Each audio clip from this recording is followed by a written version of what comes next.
Halo rekan-rekan sehati seprofesi, teman-teman filmmaker, dan para pemirsa dimanapun Anda berada. Kita jumpa lagi di KFT Talks, berbincang film dari berbagai sisi. Kali ini kami kedatangan tokoh, seorang yang dulunya sutradara, sekarang menjadi seorang organisatoris di perfilman Indonesia, Pak Gunawan Pagaru. Halo Pak Gunawan. Halo, ini siang apa malam sih? Hah? Selamat siang dan Selamat kapan tuh ditonton? kapan kita tonton. Mau malam ini nggak ada masalah. Pak Gun, Ketua BPI. Wah, terima kasih sudah datang di KFT Talk. Mas Gun, saya panggil Mas Gun ya, Ya, biar siap, lebih akrab. siap. Mas Gun yang kami tahu seorang tokoh film yang juga muncul sebagai sutradara film. Ya, boleh saya minta tolong diceritakan Mas Gun masa kecil Mas Gun sampai menjadi seorang sutradara? Ya, makasih. Ini perjalanan yang menarik sebetulnya kalau di dunia film tuh. Kalau saya selalu percaya bahwa tidak ada yang kebetulan. Ya. Masuk ke dunia film pun juga memang sudah punya kecenderungan dari sejak kecil. Kebetulan keluarga saya itu pengusaha bioskop ya. Oh ya. Beberapa bioskop di Sulawesi Selatan itu milik keluarga gitu. Dan saya dari SD sudah rajin nonton, bahkan tidak hanya menonton tetapi juga belajar cari duit dari situ. Jadi dulu tuh misbar ya.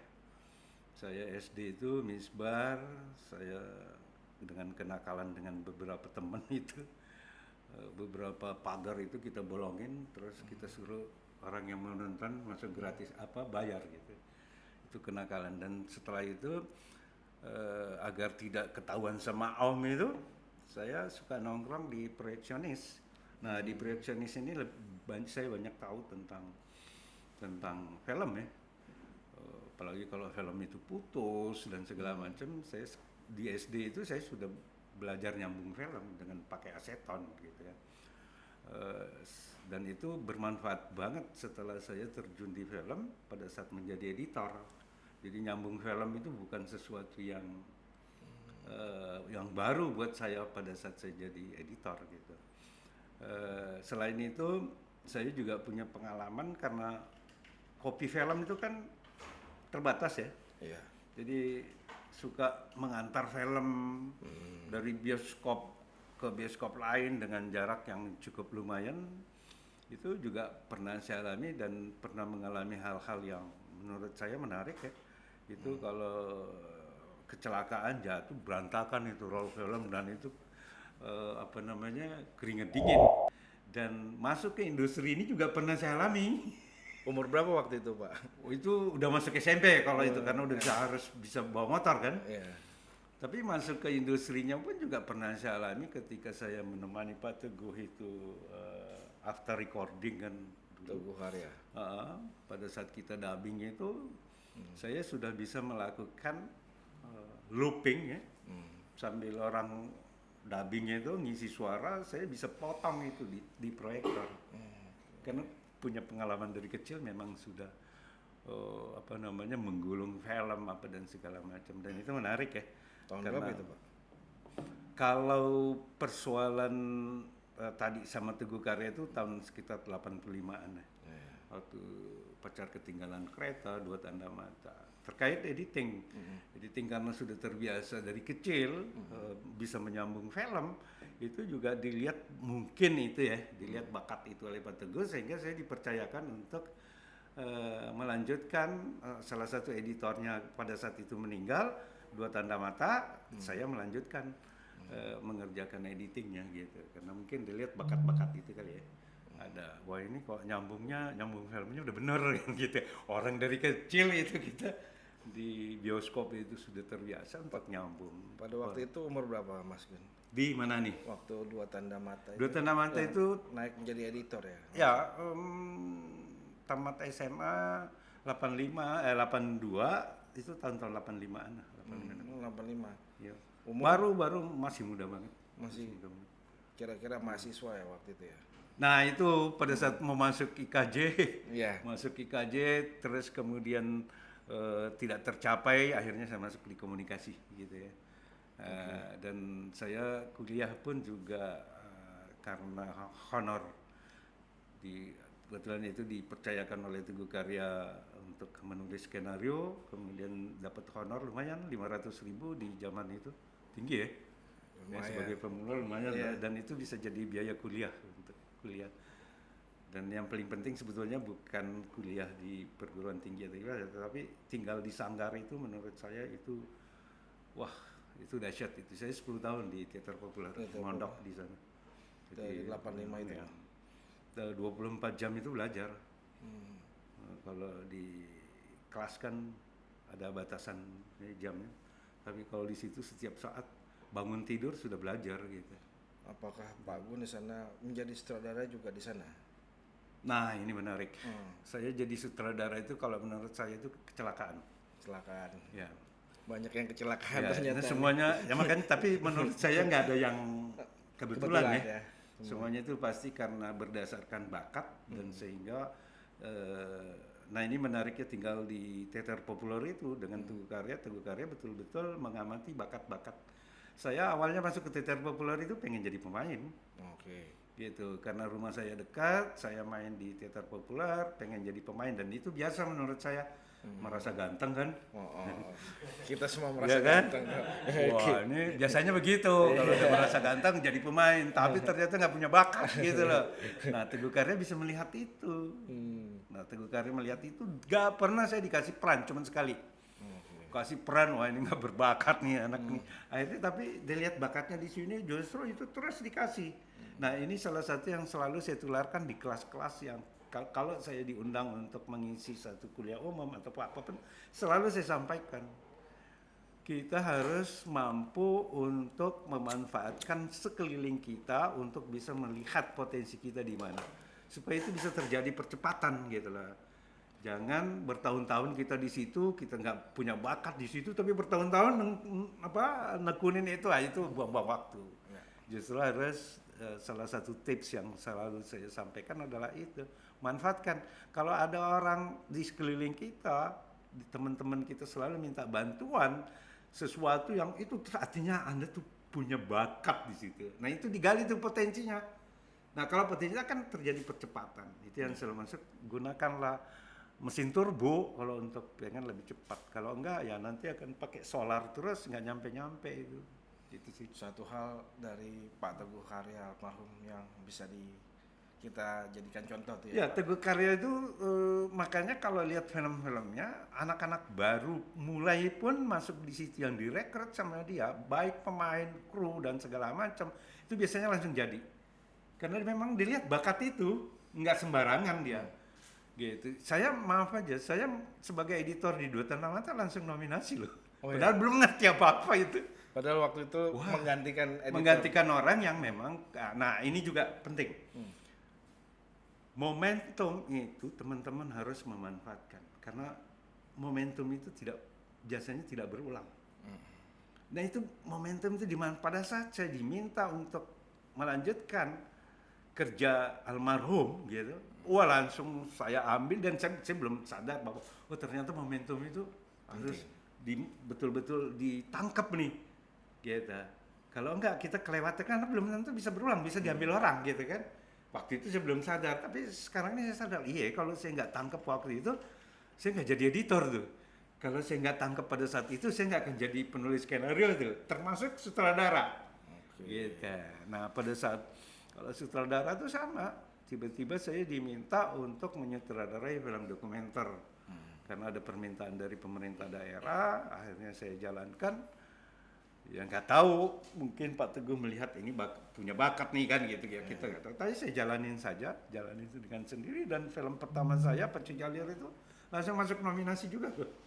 Nominasi di FFI sebagai film dokumenter di zaman itu. Jadi, nah dengan pengalaman kemarin akhirnya semakin yakin gitu. Oh ternyata kayaknya ya sekarang ini sudah mulai nih kepikiran betul. Oh ternyata ini nih kenapa terjadi gini ini gitu. Termasuk mengurus organisasi.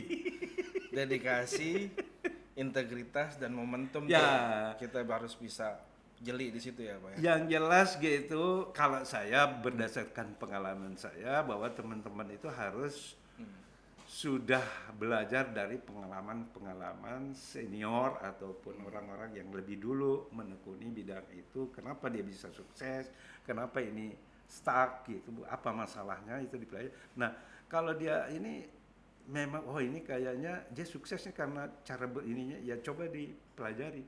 Terus kalau yang stuck ya jangan diikutin gitu. Sayang, karena sudah, kalau dulu kita sekarang sulit sekali mengakses kesuksesan orang kan. Setuju. Sekarang kan mudah banget, lo googling aja, lo mencari apa, modelnya kayak apa, ada. Bener. Gitu. Sekarang ada, apa aja ada. Nah itu dimanfaatkan. Kalau dulu mah kita cari buku aja susah gitu. Baca buku susah gitu. Bicara soal momentum, Pak Gun sekarang jabat sebagai ketua Badan Perfilman Indonesia. Nah, boleh diceritakan sedikit Pak Gun, sebenarnya BPI ini binatang apa sih? Binatang buas. binatang buas yang bisa dijinakan kah? Ya, insya Allah. Insya Allah. Boleh colong cerita Mas Gun? Jadi gini, BPI itu adalah produk undang-undang. Ya. Undang-undang nomor 33 tahun 2009 itu di dalam undang-undang itu diamanahkan yang namanya BPI ini. Lahir BPI itu atas agar, ini menurut perintah undang-undang, agar karena masyarakat ini diharapkan berperan di dalam industri perfilman kita. Nah, agar ini lebih bisa optimal peran masyarakat ini, maka perlu ada namanya Badan Perfilman Indonesia. Nah, itu dasar, dan kemudian melalui kongres musyawarah besar pertama itu diinisiasi, difasilitasi oleh Kemenpar, ya BUD ya, Kemenpar BUD waktu itu. Berdirilah BPI ini, kemudian dikukuhkan oleh Presiden ya, melalui Kepres nomor berapa lupa, melalui Kepres itu Presiden. Nah itulah BPI. Tugas dan tanggung jawabnya apa? Sebenarnya ada 8 sebetulnya dalam undang-undang. Jadi kadang-kadang ini perlu nih. Saya pikir masyarakat film juga harus mengkoreksi undang-undang ini, karena ekspektasinya itu yang kami dapatkan banyak keluhan-keluhan, keinginan-keinginan tentang industri perfilman kita ini, yang kadang-kadang keluhan dan ekspektasinya itu di luar dari tugas dan tanggung jawab BPI berdasarkan undang-undang gitu. Tugas dan tanggung jawab BPI itu cuma satu, menyelenggarakan festival, memberikan penghargaan, membuat pekan film di luar negeri, memfasilitasi pendanaan, memberikan penghargaan dan memberikan masukan-masukan kepada negara tentang bagaimana mengembangkan perfilman. Tetapi yang bermasalah, semua tugas-tugas ini yang 8 ini itu sulit sekali dijalankan karena BPI itu tidak didanai oleh APBN. Gitu. Nah ini persoalan kan, apapun namanya, sekecil apapun kegiatan kan pasti membutuhkan dana. Minimal BPI perlu ada yang namanya dana kesekretariatan, ya kan? Tapi ini kan nggak ada sama sekali. Nah, dari mana BPI menghidupi dirinya? Itu di dalam anggaran dasar itu dinyatakan bahwa boleh memungut iuran anggota. Itu juga sulit. Anggota aja sulit ngidupin dirinya sendiri, apalagi mau iuran kan gitu kan. Anggotanya BPI ini siapa aja? Anggota BPI sekarang ada 65 asosiasi termasuk KFT. KFT salah satu stakeholders BPI itu ada 65 sekarang. Itu terdiri 4 unsur pendidikan, asosiasi profesi KFT ini, terus kemudian unsur usaha. BPBS, pengusaha film itu, kemudian ada unsur pendidikan. Komunitas penggiat film itu banyak sekali tersebar di seluruh Indonesia, dan itulah yang paling banyak stakeholder BPI dari komunitas. Itu ada sekitar 40-an kalau nggak salah. Seluruh Indonesia. 30 sekian lah gitu. Karena asosiasi profesi itu ada 17. Kurang lebih seperti itu. Jadi ada 4 unsur anggota BPI. Berarti masih bertarung di masalah biaya ya? Ya, ini problem. Saya nggak tahu dasarnya undang-undang itu kenapa dibuat Badan Perfilman Indonesia menjadi mandiri, sehingga dia harus bisa mampu membiayai dirinya sendiri. Entah idenya dari mana, saya lagi sedang menelusuri ini otaknya di mana gitu kan. Itu kan sulit gitu loh. Sekarang kalau di situ di tugas dan tunggalnya memfasilitasi dana produksi, nah dari mana duitnya gitu? Ya Berarti kan? dari Duitnya dari mana coba? Itu dari kan nggak awal masuk di akal gitu.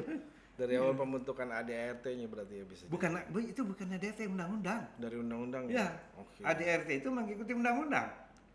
Undang-undangnya bunyinya seperti itu. Nah ini kan celaka banget gitu. Tapi apapun namanya, karena saya sebagai ketua umum BPI sudah menyatakan diri untuk mengambil tanggung jawab itu, sehingga ya apapun namanya kita jalan aja. Dan alhamdulillah banyak kegiatan-kegiatan yang kita lakukan, ya, artinya dengan kondisi keuangan seperti itu, dengan secara mandiri dan segala macam. Nah menurut saya ini perlu dikoreksi oleh masyarakat perfilman kita kalau bisa, kalau mau optimal Oke. memfungsikan BPI sebagai wakil dari teman-teman masyarakat film. Itu harus dipikirkan, artinya harus ada perubahan undang-undang. Oke, maksudnya jadi kalau saya boleh tangkap, sebenarnya apa sih yang diharapkan dari anggota BPI ini selain dari tugas utama BPI 8 tadi tuh, Pak? Oh banyak.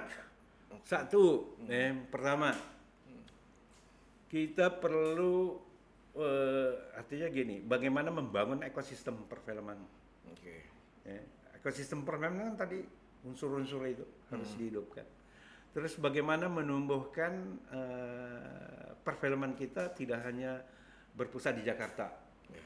Itu harapannya dahsyat itu. Apalagi sekarang teman-teman komunitas di seluruh Indonesia itu tersebar di mana-mana merasa sudah bisa bikin film lewat Google.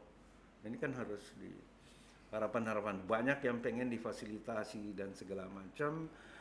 Tidak hanya itu, masyarakat umum juga banyak mengeluh di BPI terkait dengan hak mereka menonton film yang berkualitas. Nah, itu kan gimana caranya coba? Itu kan ada otoritas sendiri kan? Yang padahal itu bukan beban yang Ya sebenarnya. di undang-undang tidak diamanatkan itu, tetapi dan kita tidak bisa menyalahkan itu.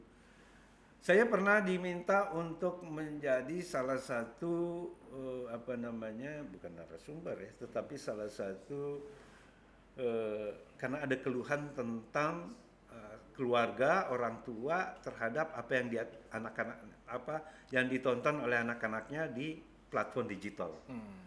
Oh itu saya dipanggil sama Barreskrim sebagai saksi kan, waduh mati.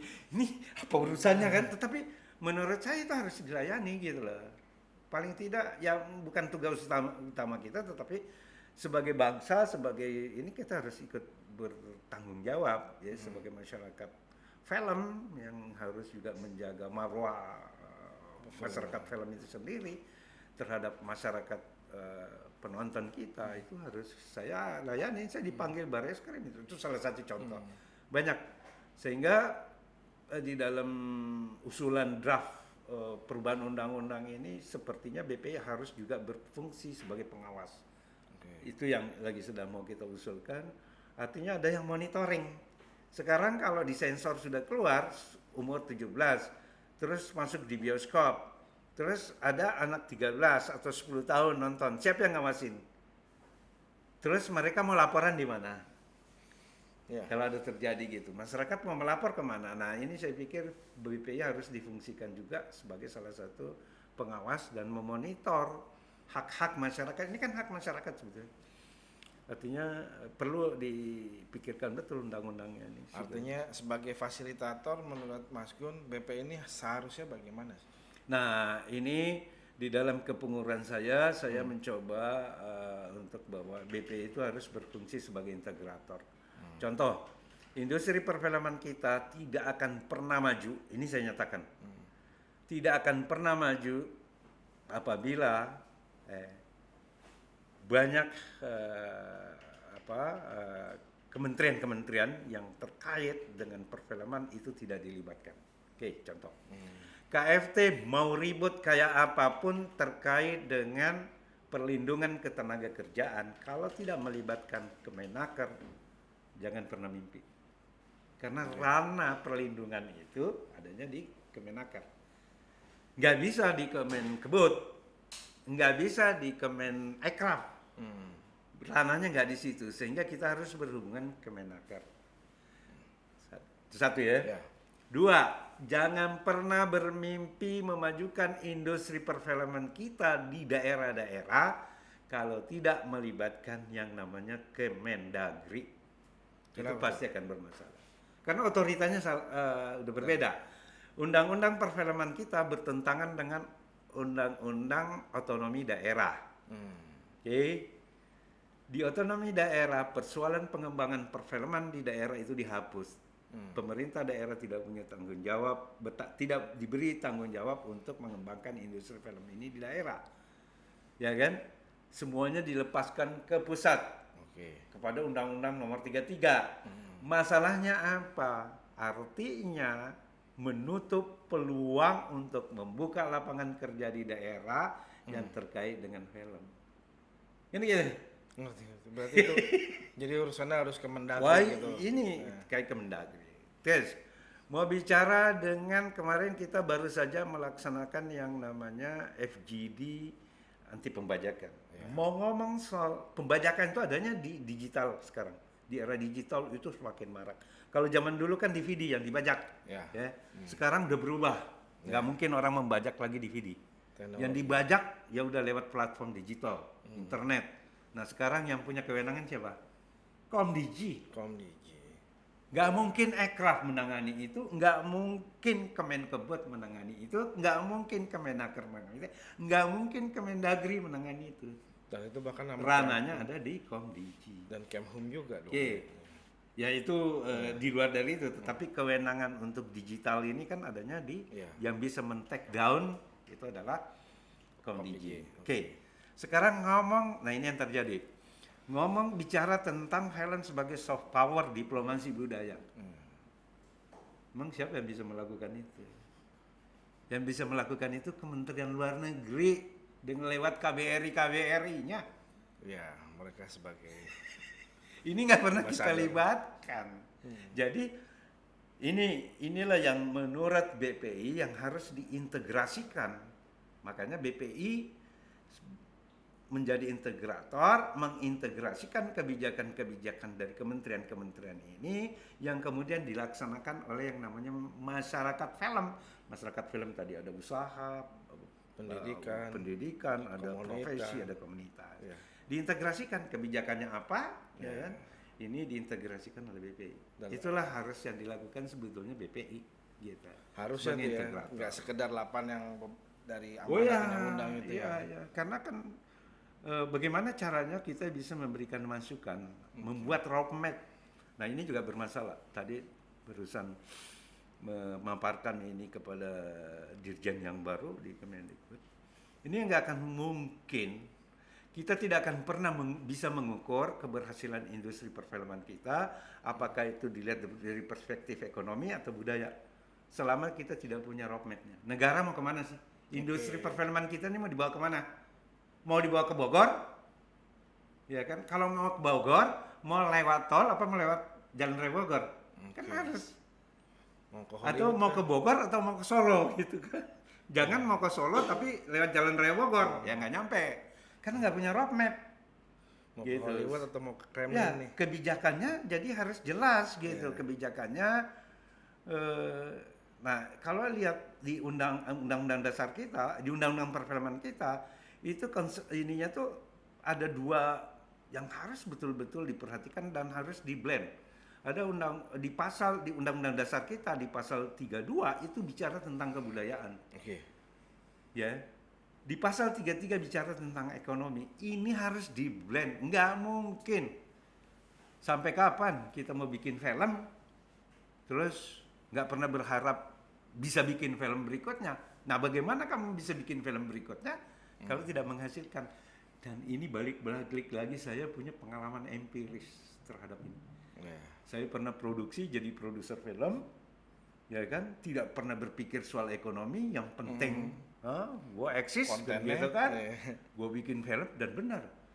14 nominasi di FFI 91. Apa judulnya Pak? Potret. Saya sebagai produser. Tapi celakanya apa? Melayang rumah 2. Karena ekonominya lupa tuh. Ya memang nggak kepikiran. Nah sekarang ini nggak bisa. Kalau mau berkelanjutan harus memikirkan ekonominya. Jadi 2 pasal yang ada di pasal 32 dan pasal 33 Undang-Undang Dasar kita itu harus kita blend. Gak bisa nggak? Gak mungkin sampai kapan? Dua faktor Gitu. penting. Mau punya gunung 4 juga habis itu. Uang Nah ini lempang yang habis. bagaimana bisa berkelanjutan gitu kan? Ekonomi dan kebudayaan nih. Oke, berarti Mas Gun jadinya bertambah dong ya misinya. Selain menjadi fasilitator juga bagaimana mengintegrasikan 6 kementerian ini. Ya. Untuk Jadi bisa- mengintegrasikan 6 kementerian, kemudian sebetulnya 6 kementerian punya komitmen terhadap bagaimana memajukan industri perfilman, kemudian BPI mengintegrasikan kepada masyarakat filmnya Stakeholdernya. sebagai Ya. integrator. Nah, yang harus dirumuskan kalau nggak ada yang salah. Oke. Negara mau perspektifnya ekonomi atau budaya atau mau di blend. Ya. Kalau mau budaya, ya Formatnya harus bagaimana? konsekuen dong. Iya, Contoh, setuju. kita sedang berada di titik yang sangat menggembirakan. Penonton kita di 2024 itu 80 jutaan lebih. Oke, tahun Oke. 2024 ya. 2024. Nah, sekarang kalau kita tidak punya roadmap, target kita tahun ini berapa?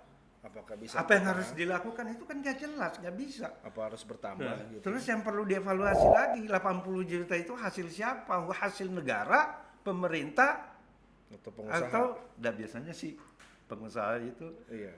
orang film itu hebat sebetulnya. Oke. Sampai seringkali muncul di kita itu, pemerintah lo mau urusin kita atau tidak, kami tetap jalan, kami tetap ada. Dan itu realitanya. Betul. Itu realita. Gak bisa. Emang 80 juta, siapa yang bisa menunjukkan kepada saya capaian 80 juta adalah hasil dari kerja pemerintah? Nggak ada. Nah, BPI, Pak Gun sebagai ketua BPI melihat apakah ada kendala BPI yang memiliki peran lebih dari amanat undang-undang itu dan bagaimana Oh, peran pemerintah? jangankan itu melaksanakan tugas utamanya aja susah. Nah, Apalagi tetapi itu bukan Iya. alasan.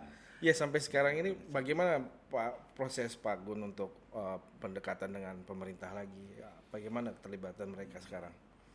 Ya satu harus sabar. Iya, iya. Ya.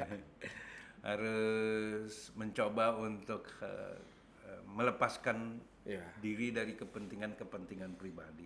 Dan karena Pada saat kita memasukkan kepentingan-kepentingan pribadi, maka biasanya kita lebih cepat capek, ya, ya. cepat kesel. Tapi kalau kepentingan untuk orang banyak itu biasanya nggak ada capeknya, Ya. gitu. Nah sehingga kalau itu sudah bisa kita lepaskan, maka kita nggak akan pernah capek mengintip, mensinkronisasikan. Ini kadang-kadang nih pemerintah ini pemerintah ini memang terjadi. Kadang-kadang kementerian bikin program-program di luar dari apa yang kita butuhkan.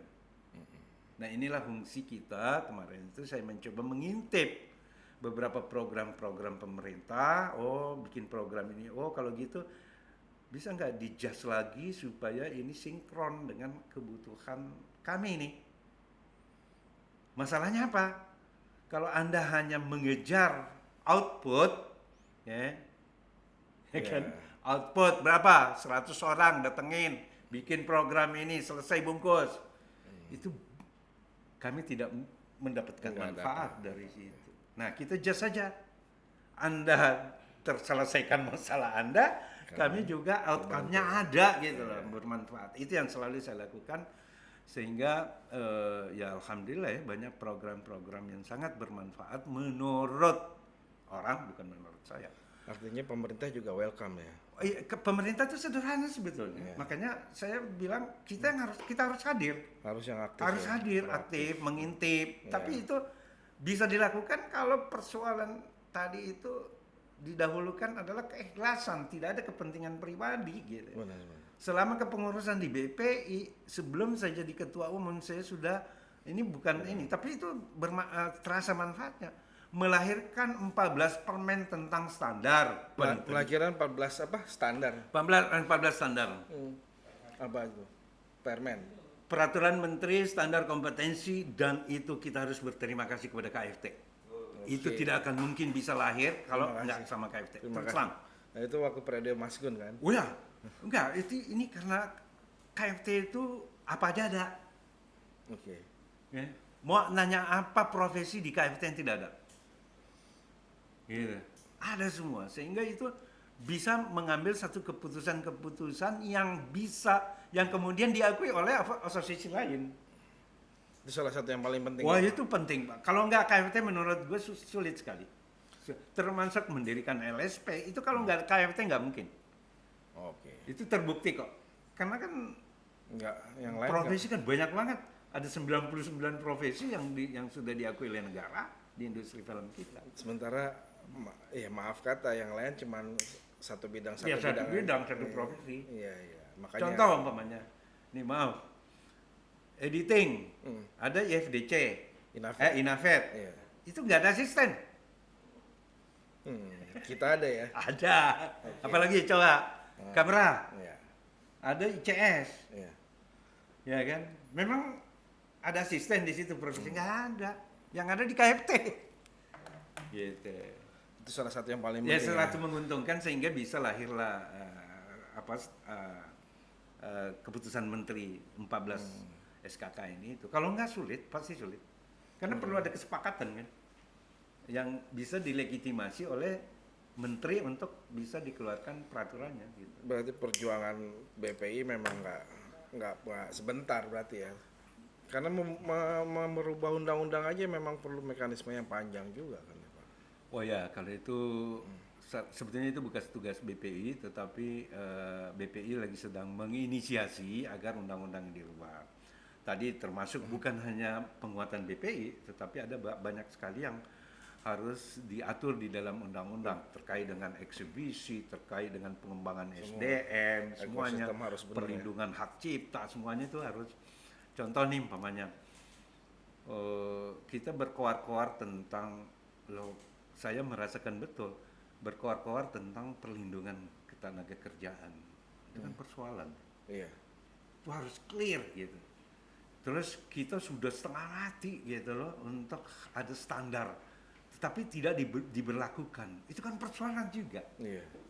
Gitu ya. Perlu ada Sementara ini kan dahsyat sekali. Ini kalau mau bersaing secara di dunia internasional itu nggak bisa lagi tidak bicara tentang standar. Supaya bahasanya sama. Betul. Gitu. Yang namanya standar itu kan menyamakan standar minimalnya ya. Ya yang naik di atas ya terserah kemampuan masing-masing. Tetapi ada standar yang tidak bisa tidak dimiliki gitu. Harus dimiliki. Cross Setiap country setiap orang masuk industri ini minimal dia harus tahu cara, minimal standarnya harus dia tahu, nggak boleh tidak. Gitu. Tak terbendung lagi soalnya antar negara pekerjanya kan. Nah makanya nanti insya Allah mudah-mudahan saya minta KFT untuk ngelit persoalan ini adalah kita akan melakukan satu konferensi recognition standar Asia Tenggara, minimal Asia Tenggara dulu, supaya ada saling pengakuan standar kita di pekerja film di Asia Tenggara ini. Mudah-mudahan itu terlaksana di Hari Film Nasional ya. Oke, balik lagi berarti ke BPI sebagai fasilitator dan memanfaatkan momentum kita kan kali ini Hari Film Nasional. Ya, sudah 75 tahun nih Pak Gun. Boleh tolong ceritakan bagaimana nanti Hari Film Nasional, persiapannya seperti apa? Dan bagaimana apa yang ingin dicapai nanti? Kalau saya melihat Hari Film Nasional itu bukan soal kegiatan persiapannya, tetapi yang harus disepakati bersama bahwa Hari Film Nasional itu adalah cita-cita. Oke, cita-cita. Ya. Film nasional. Kalau lihat perjuangan Usmar Ismail, Jamaluddin Malik, kemudian negara menetapkan 30 Maret sebagai Hari Film Nasional. Nah, kalau lihat rohnya, maka kita harus, yang pertama kali yang harus dilakukan adalah menyepakati bahwa Hari Film Nasional itu cita-cita. Cita-cita. Bukan hanya sekedar tanggal 30 Maret itu ayo kita rayakan rame-rame kayak kegiatan RT RW. Oh itu kecil banget. Ya, harus dijadikan itu sebagai cita-cita. Makanya teman-teman mencoba merumuskan kalau itu dijadikan cita-cita. Cita-citanya apa kan pertanyaannya? Identitas film Satu, nasional. identitas. Oke. Ya kan. Kemudian kalau kita bicara tentang kebudayaan, ya kan? Maka kenapa kami mengusung tema sejuta kisah satu Indonesia? Kita bori kisah kita itu paling banyak di dunia. Banyak banget. Banyak. Kita punya bahasa berapa? Dan kita punya hak untuk bikin itu semua kan. Makanya tagline-nya adalah sejuta kisah satu Indonesia. Itu berangkat dari semangat bahwa Hari Film Nasional itu adalah cita-cita. Gitu ya? Bahwa kita harus mengukuhkan kembali. Itu satu. Ya. Dan cita-cita yang lain apa? Kalau ingin bercita-cita mengembangkan industri perfilman kita di seluruh wilayah Nusantara, itulah tagline-nya tadi itu. Sejuta kisah. Bagaimana ngembangin komunitas menjadi yang tadinya hanya sekedar penggiat-penggiat film, itu biasa hanya muter film, nonton, pulang. Nah sekarang bisa di skill up. Gitu. Nah, ini artinya kita memanfaatkan betul potensi-potensi yang ada di daerah, dan ini sekarang sedang berkembang dan ini harus dibuat roadmap-nya. Nah itu salah satu kenapa Hari Film Nasional ini yang harus kita sepakati adalah Hari Film Nasional dari cita-cita dengan tagline tahun 2025 ini. Kebetulan tahun ini adalah yang ke-75. Ya. Ya. Hari Film Nasional yang ke-75, tagline-nya adalah sejuta kisah satu untuk Indonesia. Itu harus disepakati itu dulu. Kemudian kegiatannya apa gitu ya. Kegiatan-kegiatannya kita tadi saya barusan presentasi bahwa ada 2 kegiatan utama selain malam puncaknya ya. Ada 2 kegiatan utama, satu forum. Ada 10 forum di mana 10 forum ini akan melahirkan rekomendasi regulasi. Bagaimana melihat film atau dunia pendidikan itu sebagai tempat ajang mencari bakat gitu. Namanya sinema mahasiswa. Gitu. Ada recognition tadi, saling pengakuan, forum bagaimana mendorong supaya ada pengakuan standar kita diakui oleh Asia Tenggara gitu kan, para pekerja film di Asia Tenggara. Kemudian ada forum nah ini juga kalau ingin mengembangkan industri film kita di seluruh wilayah Nusantara, maka pemerintah daerah sudah harus berpikir bahwa film oriented destination. Bagaimana mempromosikan film-film daerah mereka melalui film-filmnya lokal. Jadi ada 10 forum lah. Terus kemudian itu forum HFN namanya. Terus ini rencananya sih sebetulnya tempatnya masih kita ini tergantung ini mudah-mudahan tergantung biayanya. Semoga. Ini lagi sedang kita usahakan biayanya seperti apa. Kemudian ada forum yang namanya Pasar Film Anak Muda. Menarik. Pasar Film Anak Muda itu bagaimana melibatkan seluruh stakeholder perfilman itu, meramaikan forum itu untuk kepentingan mengajak masyarakat Indonesia agar aware terhadap film Indonesia, dan goalsnya apa? Goalsnya adalah menjadikan film Indonesia sebagai pilihan utama. Cita-cita. Itu. Cita-cita HFN itu kan itu. Setuju. Gitu. Ya.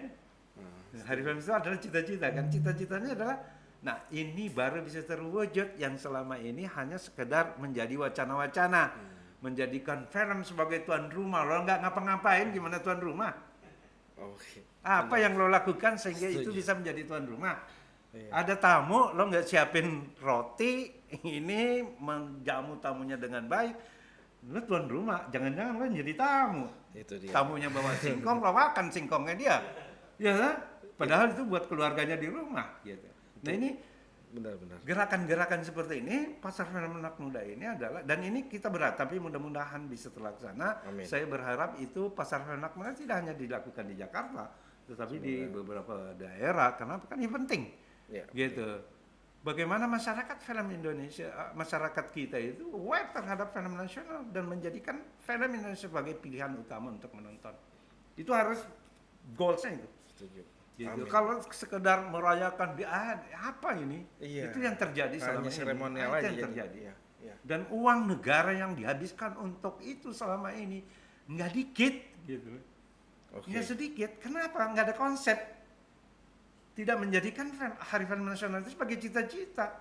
Dia hanya dijadikan sebagai hanya merayakan perayaan-perayaan biasa gitu loh. Bagaimana Ini kritik BPI terhadap, dan itu memang fungsi BPI harus selalu memberikan kritik, masukan kepada negara gitu. Artinya Hari Film Nasional ini cita-citanya adalah bagaimana menjadikan identitas bangsa tercermin lewat film-film Iya. nasional gitu ya Pak. Makanya kalau logo yang kita launching sekarang itu gambar manusia Oke. dengan dot-dot, itulah kisahnya itu. Dan ada yang paling dalam lagi filosofi daripada tagline-nya itu yang harus dipahami, bahwa Sujutai itu apapun harus berpikirnya untuk Indonesia. Apapun yang lo bikin, kontribusi apapun kita nih terhadap industri ini, sekecil apapun, itu harus berpikir bahwa ini untuk Indonesia. Nah, pada saat kita itu berpikir seperti itu, maka sebetulnya itu feedbacknya baliknya ke kita juga. Contoh, ya, kita di KFT sebagai pekerja film, kalau kondisi perfilman kita, industri film kita seperti apa yang tadi saya sampaikan, sehat, Ya, kita tidak sulit untuk cari pekerjaan. benar. Setuju Pak. Setuju. Karena dapur kita benerin. Ya. Kalau kita dapur kita nggak pernah kita rusak, yang gimana caranya memasak? Itu dapur kita. Gitu. Jadi kita harus jaga dapur kita sehingga kita bisa masak yang enak dan segala macam. Itu feedbacknya kita. Makanya kita harus bersama-sama berkolaborasi untuk menjaga ekosistem ini agar sehat gitu. Siap.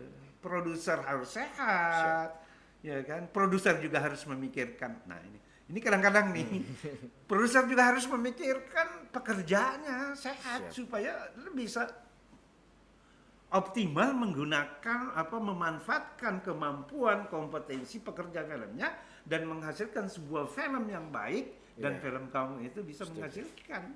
Itu kan ekosistem.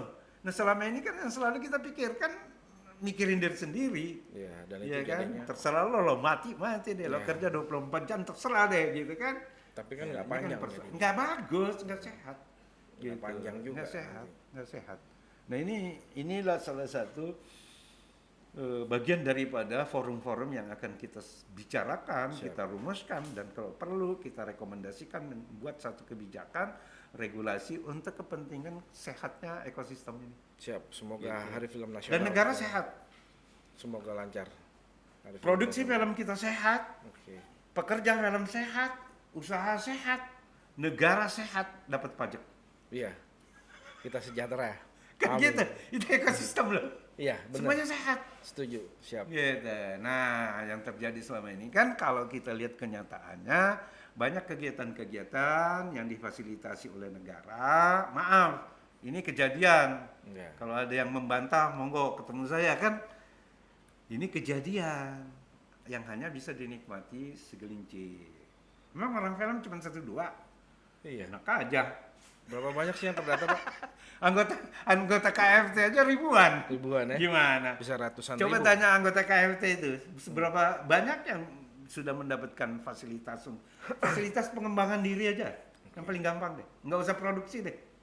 Pengembangan diri aja, dari 4.000 sekian itu, berapa yang Iya. bisa mendapatkan manfaat dari itu? Wah, sangat banyak. Wah, Apalagi dulu sempat ada ini kalau perumahan. ada roadmap kan jadi ketahuan. Roadmap jadi penting tuh Pak. Wah, sangat penting. Iya. Sehingga di setiap Hari Film Nasional itu ada forum yang namanya musyawarah besar, di mana mengevaluasi kerja-kerja pemerintah, mengevaluasi kerja-kerja orang film, Betul. ya kan, mana yang tercapai, mana yang tidak. Nah, sulit sekali untuk kita mengevaluasi Kalau roadmap capaian ini tercapai apa tidak kalau nggak ada roadmap, kalau nggak tahu tujuannya. Nanti yang mengevaluasi, wah ini kok nggak sampai Bogor, ya memang gue nggak ke Bogor, gue mau ke Solo. Kan begitu kan. Oke. Ya nggak jelas gitu. Oke, Gitu. oke Mas Gun. Mudah-mudahan Hari Film Nasional lancar. Dan terakhir nih, sebagai Ketua BPI yang nantinya juga akan selesai kan, Ya. Harus Harus selesai. Tidak ada yang bagaimana Mas Gun tentang legasi, apakah hanya roadmap yang akan Mas Gun perjuangkan sampai jadi, atau ada legasi besar lagi yang Mas Gun ingin capai? Yang pertama, menurut saya kalau Badan Perfilman Indonesia itu mau diperkuat untuk fungsinya ya, itu pertama kali undang-undang perfilman harus diganti, bukan dirubah, diganti. Karena sudah tidak relevan lagi. Oke. Itu ada 35 undang-undang dan peraturan pemerintah yang tidak harmonis dengan undang-undang perfilman kita. Kalau udah sebanyak itu, ya gimana caranya merubahnya? Urgensinya udah akhirnya tinggi. merubah semua itu. Iya. Jadi harus ganti aja lah. Oke. Gitu. Kedua, tadi itu Hari Film Nasional harus kita sepakati betul Sebagai cita-cita. sebagai cita-cita supaya kita jelas, sehingga kita juga punya Roadmap yang jelas. Itu sih sebetulnya, dan itu kalau semuanya kita sepakati itu, maka banyak sekali yang harus dilahirkan di dalam Hari Film Nasional itu terkait dengan kebijakan-kebijakan dari beberapa kementerian. Dan yang paling penting, kementerian-kementerian tadi ini harus betul-betul bersama-sama memahami ini sehingga bisa terjadi kolaborasi yang sehat. Kenapa? Kalau lihat asa citanya presiden sekarang nih, itu ada 17 program prioritas, salah satunya film, yang dimana film bisa menciptakan lapangan kerja. Gitu. Nah ini kalau menciptakan lapangan kerja, maka itu berita baik buat kita yang memang sudah ada di industri ini kan. Artinya menciptakan lapangan kerja, kita aja sudah di situ, artinya kan kita pasti terlibat. Gitu. Dan nilainya cukup besar. Nah ini peluang baik menurut saya yang betul-betul harus direspon dengan baik. Mudah-mudahan yang diberi mandat ya untuk mengurusi perfilman ini itu juga punya pemikiran yang sama. Gitu. Itu sih. Terima kasih Mas Gun. Thank you. Semoga sehat selalu. Semoga tercapai. Mari kita Salam Sinema. Salam. Teman-teman, Gunawan Pagaru, Ketua BPI Indonesia. Salam.